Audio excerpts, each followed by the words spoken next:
was hoping it was voiced.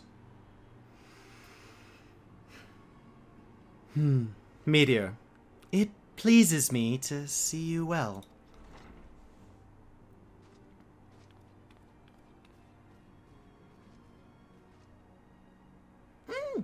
Do excuse me for interrupting me there. My lady, the gentleman from Ashgana Exports has just left. Oh, I understand now why you didn't want to receive him. You did well, Tataru. Please inform the guards that we will not be receiving any further guests this morning. Thank you, my lady.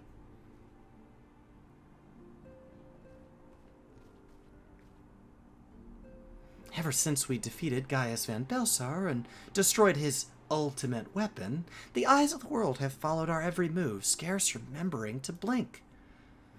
Where we once worked in secret with precious few friends and all too many enemies, we are now besieged by benefactors, each one more eager than the last to offer us his complete support. A true embarrassment of riches. Of course, every promise of patronage comes with a price. Some make their intentions known from the start, while others endeavor to engage us more subtly. Dress it how they will, the message is ever the same. We shall help you, but only if it helps us. The gentleman Tataru spoke of was more brazen than most. In exchange for certain supplies, he would have us resolve a business dispute. Naturally, I refused him, but I have other merchants of his ilk, and alas, the Syndicate's overtures are not so easily rejected. When we formed the Scions of the Seventh Dawn, it was with the goal of serving Eorzea, not the interests of individual Eorzeans. Our neutrality is fundamental to our cause. In my heart, I know this to be true, and yet, if accepting these offers of patronage could empower us to do greater good, might they not warrant greater consideration? Our Baldesian colleagues have been generous beyond measure, but we cannot expect them to... Forgive me. I did not mean to burden you so. Yet, my urge to share this dilemma may not be wholly misguided. Might I impose upon you to consult the others? They are like to have their own opinions on this matter.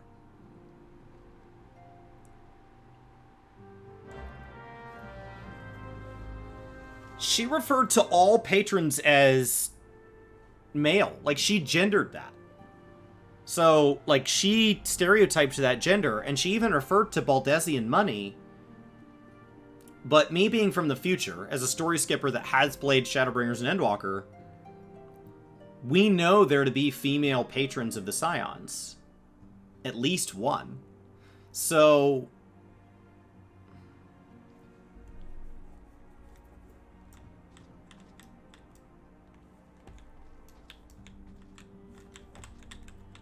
I just, for such, like, a woman in a seat of power, aware of how men treat her, and aware of other women in the Scions that are powerful and are maybe disregarded.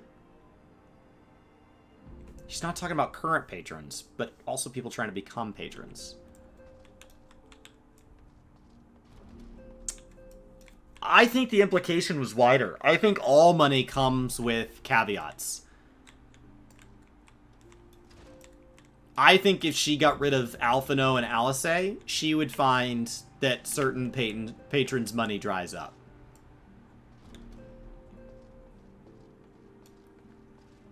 I'm not confident that what she said does not apply to current patrons. I don't think any money is without any caveat.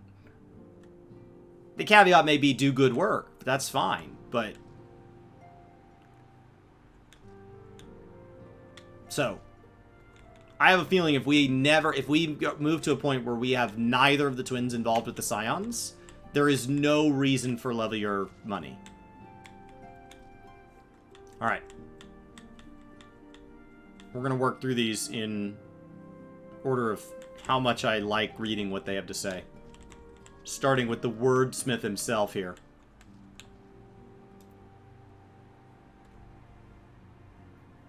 Here we go. 'Tis the lot of the powerful to attract the covetous as well as the needy. Thus doth prudence dictate that those with power proffer aid with one hand, whilst the other resteth ever on to their hilt. Alas, we have not the luxury of time to decipher our petitioners' machinations. Nay, not while the beast tribes do labour unseen, defiant in defeat, to raise upon their fallen primals once more. Doubt not that they shall return, stronger and bolder both, nor that we shall be the ones to meet them. This sacred charge shall be ever ours. 'Tis but a pity we are so few, my words are so many, our fortune so finite. Wrap your head around that one. I'm gonna go let my dog in. Talk normal, Rihanjay.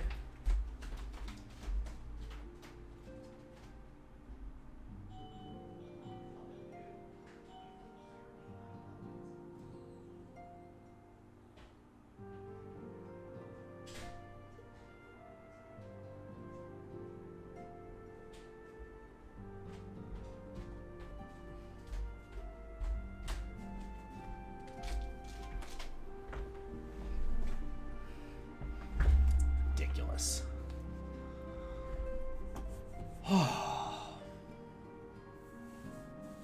Zarkosha, glad you made it. We're here. Welcome to Lore Week, everybody. So we dive into 2.1 for my first time. I don't really know what Ariane just told me. Like, if I look at this mess, 'tis the lot of the powerful. Alright. So powerful people.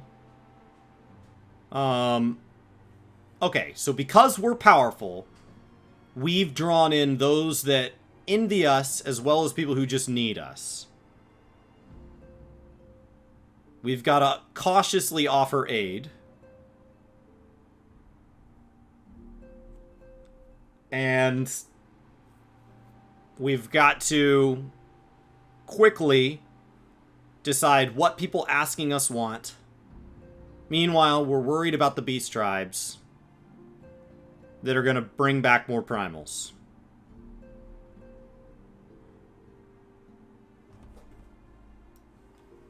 Cool. Now, he somehow turned that into like 687 words. But you're killing me, man. You're killing me. Crushing my soul. Alright, Mickey Mouse. I've been receiving lots of gifts lately, but Papalimo keeps making me send them back. It wouldn't be so bad, but some of them are really nice. I mean, very nearly abandon your principles nice, you know? I believe her voice actress is somewhere along the lines of Mickey Mouse. And then we've got like a goblin from World of Warcraft here. Ah! None can deny that we would benefit from more support, but if it comes at the cost of our principles, neutrality was ever a delicate matter. I've lost count of the times I had to explain to people that our allegiances need not necessarily lie in the same place as our headquarters. Mind you, if we are to sell our services for Gil, we might as well declare our fealty to Ul'dan now, and have done with it. I'm sure Ida would enjoy the bribes. Alright.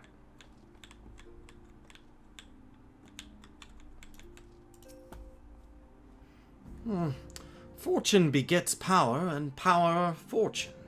That we, and especially you, have power is beyond doubt. The question is, what to do with it? You may be interested to know there is a growing belief amongst the refugees that Al Amigo could be liberated, if only the Scions would commit their strength to the cause. Yet theirs is one of many causes. We stand at a crossroads, Meteor. Each path is paved with good intentions, but where they lead is far from clear.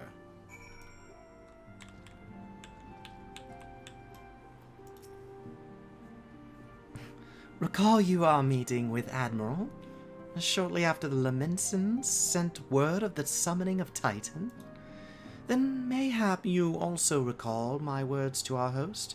I said to Merlvib that her people had broken their treaty with the kobolds, and that the beastmen had justly responded, and we had been called to intervene in a conflict which she herself had invited. I spoke, in short, the truth. And wherefore did I speak it? Because, owing no allegiance to Limsa, I felt no compulsion to allow the Lamensons to distort the facts to fit a narrative which justified their actions and absolved them of guilt. Upon this subject, Menphilia can expect a similar reply. Our many dalliances with city-states have already weakened our claim to neutrality, but the path she contemplates would see us relinquish it entirely. Oh. Man.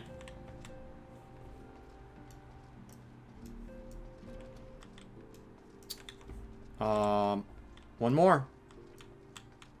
The brat himself.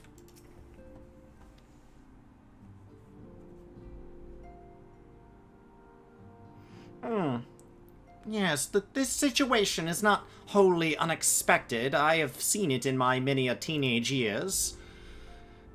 I, too, have given much thought to our organization's future, though it would seem I have reached a different conclusion. Mayhap it is time I made my feelings known to the antecedent. Come along, Meteor. Smartest guy in the room. Coming through. Alphino, Meteor, is aught amiss? You desired counsel, and so you shall have it. Menphilia, the scions of the Seventh Dawn must leave Uldar. We must do what? So long as we remain within Uldar territory, we will never be free to act with impunity. Moving our headquarters to Vesper Bay only delayed the inevitable. We have demonstrated our capabilities, and the Syndicate has taken note. They will not suffer our organization to remain independent now. We are far too dangerous for that. Surely you realize they are the reason Vesper Bay still lacks an aetherite? No, Alphino, it's not. It doesn't make sense to have one here. Whatever. They know full well how beneficial one would be to our cause. Which is why it and other favors will be denied to us unless we cooperate. I believe all things revolve around me, so if something bad is going on, they're clearly targeting Alphino. If Uldar is no longer suitable, then where would you have us go? Well, all of my grand experience, fresh out of school, has taught us that the appearance of neutrality is as important as the reality. Accordingly, we must keep each of the great nations at arm's length and plant our banner in a place which all agree to be beyond their borders. Mordona. Revenant's Toll, to be precise. You may not know of it, I'm very well traveled. It lies within neutral territory and offers the essential facilities we require. By way of an additional benefit, it is also frequented by a veritable legion of adventurers who may serve to supplement our ranks. I am, of course, conscious of the fact that we have deployed a certain bond with Uldar and her people over the years, but I truly believe this to be the best course of action, and we should listen to me. Oh, well, as you yourself observed, we have invaluable ties to the local community of your... Maybe you don't know that word. Forged through years of concerted effort. Years beyond your age, you child. Uldar's our home, Alphino. To cast aside everything we built and start anew in that desolate wasteland would be beyond reckless. One might say childish. The decision is, of course, yours to make, antecedent. I only ask that you recall the shared purpose which first moved us to found the Scions of the Seventh Dawn, and which moved you to found the Path of the 12 ere that. We aspire to an ideal, you and I, just as my grandfather did. Maybe you know of him? That makes us more than mere comrades in arms. We are as much your family as... I mean, just look where the money comes from, lady. I may not know that yet, but I have a feeling. That will be all, Alphino. I'm sure you have some familial affairs of your own to attend to. Your concern is most generous, but no. I have left them in the hands of men better suited to the task than I. I could not very well allow my personal affairs to come before the needs of the Order, after all. It would be ridiculous of me if the Scions were to be polluted by my family's money. Yeah, that would be ridiculous. Ridiculous. Ridiculous.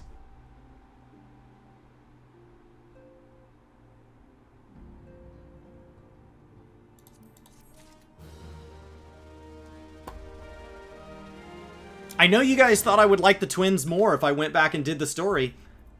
So far, no. So far, he's just awful.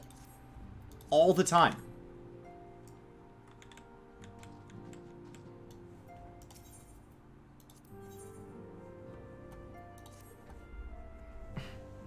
Levoldar, has it truly come to this? Oh, me dear. Pray attend to Alphino. He's engaged in some business or other that requires your assistance. Pray be on your way. Alphino waits upon you, and I have much to think about. Oh, and tell him he shall have my answer in due time. I didn't even know you could do that. That was mind-blowing. It just... What's mind-blowing, besides Farmer Girl gifting a sub, is that she is worried that if we take on benefactors, we're going to have to give them undue fairness. No. I know. And now, we've got a benefactor, and there's this undue fairness. That was incredible. I don't know why that alert runs so long. Alright. Unbearable. Ridiculous. And you guys are saying, like, oh, well, he's going to be better in, like, Heavensward. I do one of these lore weeks every 4 weeks. So about once a month. We're going to finish Heavensward on the lore week in August. That means I'm going to have to continue disliking this guy. I've been playing since ARR. I'm going to have to continue disliking Alphino for another, like, 2 or 3 months. Assuming that you guys are right. And I don't find him every bit as obnoxious then. And then you guys are going to be like, oh, you'll like him in Stormblood. Oh, come on. Then I gotta hate him for another 3 months. And you're like, well, you'll like him in Shadowbringers when you go back through it for the second time. Maybe. What if I get all the way caught up? I should finish Endwalker for my second time. Basically right as it finishes. During patch 2.55, I'll go through it on my main, and then I'll come right back through behind on my story character. If we keep this pace up. What if I still like Alphino this much then? And I still think of him as a nasally, pretentious teenage elf.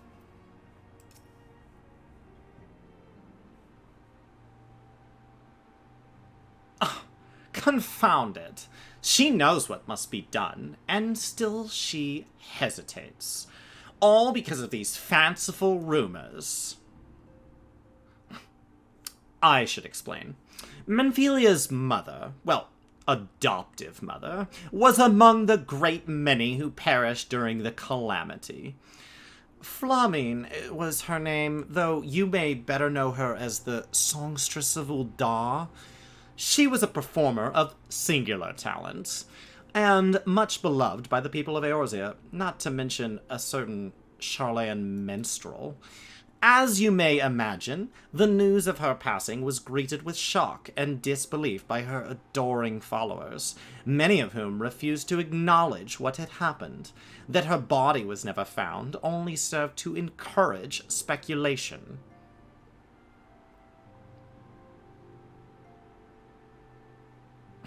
Minfilia, too, struggled at first to accept the truth, but as Flamine's absence stretched from months into years, she saw there could be no other explanation, until recently, at any rate.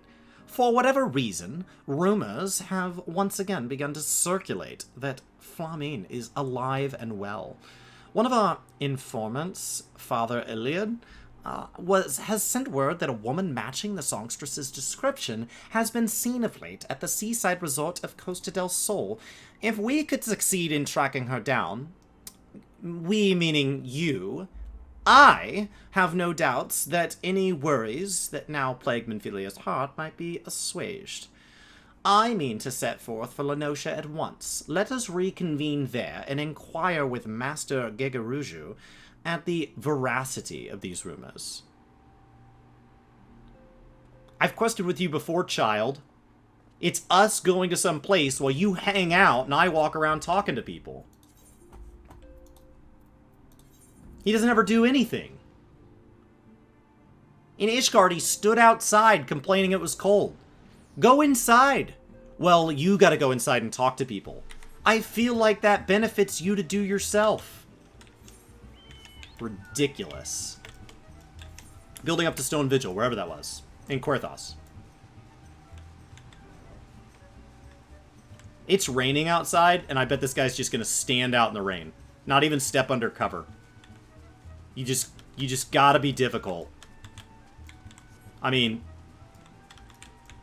you could step under the cover, but no. And then you're gonna probably complain about how wet your clothes are